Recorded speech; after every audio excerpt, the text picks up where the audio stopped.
कहते हैं कानून के हाथ बहुत लंबे होते हैं और इसका बेस्ट एग्जाम्पल है सजनी मर्डर केस। 26 साल की सजनी नाम की एक महिला की हत्या 14 फरवरी 2003 को अहमदाबाद में हो जाती है। कथित तौर पर यह हत्या घर में लूटपाट के दौरान की गई थी। अभी पुलिस इस हत्याकांड को सुलझाती कि अगले ही दिन इस महिला का पति भी लापता हो जाता है। मामले की गंभीरता को देखते हुए गुजरात के मुख्यमंत्री रहते हुए नरेंद्र मोदी पर्सनली इस केस में इंटरेस्ट लेते हैं और केस की जांच के आदेश देते हैं। फिर पुलिस इस केस को सुलझाने के लिए हजारों लोगों से पूछताछ करती है और पुलिस की कई टीमें सालों तक अनजान शख्स की तलाश में लगा देती है। फिर जो 15 साल की मेहनत के बाद खुलासा होता है, उसके बारे में सुनकर हर कोई हैरान रह जाता है। इस केस में पुलिस का काम इतना लाजवाब था कि अपराधी पुलिस से पूछने पर मजबूर हो गया था कि आप बस मुझे इतना बता दो कि आपने मुझे ढूंढा कैसे। पूरी सच्चाई जानकर आप भी हैरान हो जाएंगे। तो आखिर क्या है सजनी मर्डर केस की पूरी कहानी? चलिए जानते हैं सब कुछ डिटेल से इस वीडियो में। लेकिन उससे पहले जल्दी से चैनल को सब्सक्राइब कर दीजिए। दोस्तों, इस कहानी की शुरुआत होती है 14 फरवरी 2003 से। सुबह सुबह अहमदाबाद में रहने वाले ओकी कृष्णा नाम के एक व्यक्ति के फोन की घंटी बजती है। ओकी कृष्णा फोन उठाते हैं। दूसरी तरफ से उनके दामाद तरुण की आवाज आती है। वो रोते हुए कहता है कि घर में बड़ी लूट की वारदात हुई है और उनकी बेटी सजनी की भी हत्या हो गई है। बेटी की मौत की खबर सुनते ही ओके कृष्णा अपने कुछ रिश्तेदारों और पत्नी के साथ भागते हुए अपनी बेटी और दामाद के घर जाते हैं। जब ये लोग वहां पहुंचते हैं तो देखते हैं कि घर का पूरा सामान बुरे तरीके से बिखरा हुआ है। सामने फ्लोर पर उनकी बेटी की लाश पड़ी हुई है, जिसके गले में दुपट्टा बंधा हुआ है। उसके बगल में ही उनका दामाद तरुण बैठे रो रहा है। स्थिति को देखते हुए तुरंत सजनी को पास के अस्पताल में लोग लेकर जाते हैं, लेकिन अस्पताल में उसे मृत घोषित कर दिया जाता है। अब तक इस मामले की जानकारी अहमदाबाद पुलिस को भी मिल चुकी थी। पुलिस वाले भी भागते हुए क्राइम सीन पर आते हैं और मामले की जांच शुरू करते हैं। पहली नजर में ही लूटपाट के दौरान हुई हत्या का मामला लग रहा था। इसके बावजूद पुलिस वाले एक एक चीज को बारीकी से देखते हैं और जांच करते हैं। सजनी के पति तरुण से पूछताछ की जाती है और शव को पोस्टमार्टम के लिए भेज दिया जाता है। तरुण जोर जोर से रो रहा था और पुलिस के साथ मौजूद खोजी कुत्ता लगातार तरुण पर ही भौंक रहा था। खोजी कुत्ते की हरकत से लोगों के जहन में सवाल आने शुरू हो गए कि कहीं इस लूटपाट और हत्या की कहानी में तरुण का ही तो कोई हाथ नहीं। पत्नी की मौत की वजह से तरुण की हालत ज्यादा खराब थी, इसलिए पुलिस उससे ज्यादा पूछताछ नहीं कर पाई। लेकिन अगले दिन यानी कि 15 फरवरी 2003 को अचानक से तरुण लापता हो जाता है। पुलिस हर तरह से तरुण का पता लगाने की कोशिश करती है, लेकिन तरुण का कहीं भी अता पता नहीं चलता है। अब लोगों को खोजी कुत्ते के भौंकने का मतलब समझ में आने लगता है। लोग समझ जाते हैं कि सजनी की हत्या में जरूर तरुण का कोई हाथ था। अब पुलिस की कई टीमें तरुण को ढूंढने में लगा दी जाती हैं। इसके बाद सजनी के माता पिता अपने दामाद तरुण पर ही अपनी बेटी सजनी की हत्या का मामला दर्ज करवा देते हैं। केस दर्ज होने के बावजूद पुलिस तरुण को खोजने में नाकाम रहती है। 2004 में सजनी के ससुराल पक्ष के कुछ लोगों का लाई डिटेक्टर टेस्ट भी किया जाता है, लेकिन पुलिस के हाथ कोई भी बड़ी कामयाबी नहीं लगती है। अब साल आ जाता है 2006। 2006 तक पुलिस वाले सजनी के कातिलों को ढूंढने में नाकाम रहते हैं। तो अब सजनी के पिता इंसाफ मांगने गुजरात के तत्कालीन मुख्यमंत्री नरेंद्र मोदी के पास जाते हैं। पहले कई कोशिशों में नरेंद्र मोदी से मिलने में नाकाम रहते हैं, लेकिन किस्मत से उन्हें नरेंद्र मोदी से मिलने का मौका मिल जाता है। पूरी कहानी सुनने के बाद नरेंद्र मोदी गुजरात के अल पुलिस अधिकारियों को सजनी मर्डर केस की फाइल खोलकर फिर से जांच करने का आदेश देते हैं। 2006 में एक बार फिर से इस केस की फाइल दोबारा खोली जाती है और फिर से जांच शुरू की जाती है, लेकिन साल बदलते रहते हैं और जांच अधिकारी भी बदल दिए जाते हैं, लेकिन ना सजनी के कातिलों का और ना ही सजनी के पति तरुण का कहीं अता पता चलता है। अब साल आता है 2012। अब इस मामले की जांच फिर से शुरू की जाती है।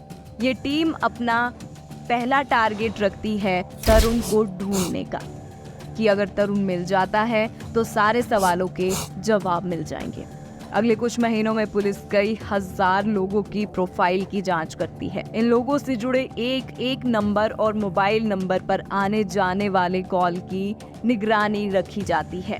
ऐसा कई महीनों तक चलता है और पुलिस की कई टीमें 1 लाख से ज्यादा नंबरों की डिटेल्स निकालती है, लेकिन किसी भी नंबर का कनेक्शन तरुण से नहीं मिलता है। शुरुआती नाकामी के बावजूद पुलिस वाले हिम्मत नहीं हारते और तरुण से जुड़े सभी करीबियों के नंबर पर अपनी पैनी नजर रखते हैं, खास तौर से तरुण की मां और तरुण के भाई के नंबर पर। एक पुलिस वाला भेस बदलकर तरुण के घर पर पेइंग गेस्ट बनकर रहना शुरू कर देता है, लेकिन फिर भी पुलिस के हाथ कुछ नहीं लगता। लेकिन पुलिस वाले ने पड़ोसियों से भी अपना अच्छा बर्ताव रखा था। तो पड़ोसी बताते हैं कि बुढ़ी अम्मा का एक बेटा अहमदाबाद और दूसरा बेटा साउथ इंडिया में रहता है।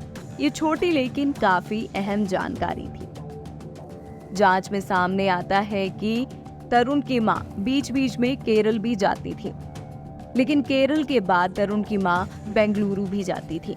वो ऐसा क्यों कर रही है, इसका पता लगाने के लिए पुलिस तरुण की मां का नंबर सर्विलेंस पर डाल देते हैं, लेकिन फिर भी पुलिस के हाथ कुछ नहीं लगता। एक दिन तरुण की मां के मोबाइल पर एक अनजान नंबर से फोन आता है। जब इस नंबर की डिटेल निकाली जाती है तो पता चलता है कि यह नंबर किसी निशा नाम की महिला के नाम पर दर्ज है, जो बेंगलुरु में रहती है। अभी पुलिस इस निशा की डिटेल्स निकलवा ही रही थी कि कुछ ही महीनों बाद एक लैंडलाइन से तरुण की मां के मोबाइल पर फोन आता है, जो पुलिस के लिए एक बहुत बड़ा ब्रेक थ्रू था। जब इस लैंडलाइन नंबर की डिटेल्स निकाली जाती है तो पता चलता है कि ये लैंडलाइन नंबर तो बेंगलुरु में ऑर्किल इंडिया प्राइवेट लिमिटेड नाम की मल्टीनेशनल कंपनी के नाम पर दर्ज है। अब पुलिस की एक टीम ऑर्किल इंडिया कंपनी के ऑफिस पहुंचती है और कंपनी में लगभग 35,000 कर्मचारियों का डाटा खंगालती है, मगर उसमें से एक भी कर्मचारी का नाम तरुण नहीं था। पुलिस वाले दूसरा तरीका अपनाते हैं और तरुण की सालों पुरानी फोटो लेकर कई लोगों से पूछताछ करती है। ऑफिस में हर आने जाने वाले व्यक्ति पर नजर रखी जाती है। फाइनली एक शख्स दावा करता है कि फोटो में जो शख्स है उसने उसकी तरह एक शख्स इस बिल्डिंग में देखा है। तरुण जैसे दिखने वाले व्यक्ति का डिटेल कंपनी से पता करती है, तो कंपनी की ओर से कहा जाता है कि पुलिस जिसे तरुण बता रही है वो ऑर्किल इंडिया के एग्जीक्यूटिव हैं। अब अहमदाबाद क्राइम ब्रांच की टीम जल्द से जल्द छापा मारकर तरुण को पकड़ना चाहती थी, लेकिन फिर प्लान बदल दिया जाता है क्योंकि तरुण को इसकी भनक लग जाती है।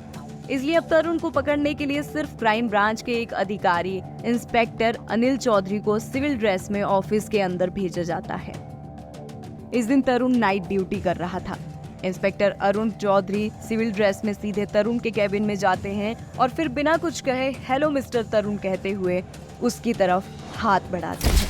15 सालों में पहली बार किसी ने उसे तरुण कहा था। तरुण नाम सुनते ही उसके होश उड़ जाते हैं, जिसके बाद पुलिस आकर उसे गिरफ्तार करती है। तब पुलिस से बस वो एक ही सवाल पूछता है कि आपने मुझे ढूंढा कैसे। अक्टूबर 2018 को तरुण को गिरफ्तार करके अदालत के सामने पेश किया जाता है, जहां से आगे की पूछताछ के लिए उसे पुलिस के हवाले कर दिया जाता है। पुलिस सबसे पहले 15 साल पहले हुए सजनी मर्डर केस को लेकर पूछताछ करती है। तरुण बताता है कि उसके घर में कोई चोरी नहीं हुई थी, बल्कि सजनी के साथ शादी करके वो खुश नहीं था और उसका किसी लड़की के साथ चक्कर चल रहा था। परिवार वालों के दबाव में आकर उसने बैंक में काम करने वाली सजनी से शादी की थी। वैलेंटाइन डे के मौके पर अपनी गर्लफ्रेंड से वो वादा करता है कि उसे वो एक बहुत बड़ा गिफ्ट देने वाला है और इसी के बाद वो अपने अपार्टमेंट में आता है और अपनी पत्नी की दुपट्टे से गला दबाकर हत्या कर देता है और साथ में सामान भी बिखेर देता है ताकि मामला लूटपाट का लगे।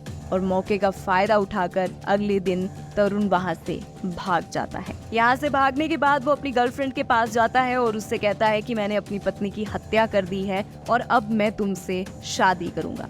लेकिन उसकी गर्लफ्रेंड उसे हत्यारा बोलकर घर से निकाल देती है। इसके बाद वो भोपाल में अपने दोस्त प्रवीण के पास जाता है। प्रवीण कॉलेज में उसका जूनियर था।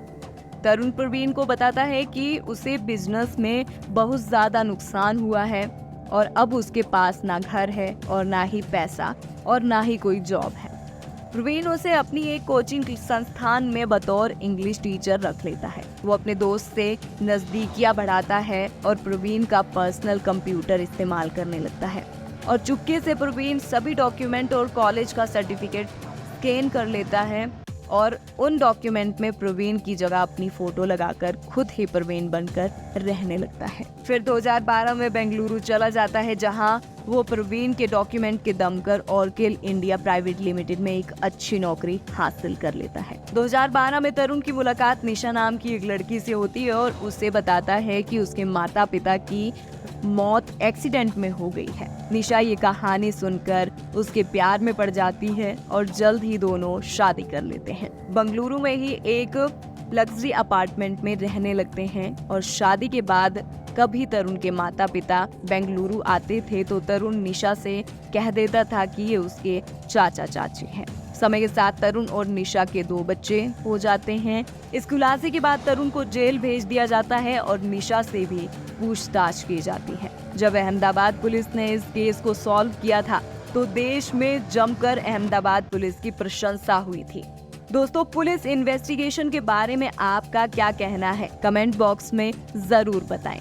अगर हमारी मेहनत पसंद आई हो तो इस वीडियो को लाइक करते हुए शेयर जरूर करें और अगर आपने अब तक चैनल को सब्सक्राइब नहीं किया है तो जल्दी से चैनल भी सब्सक्राइब कर लें।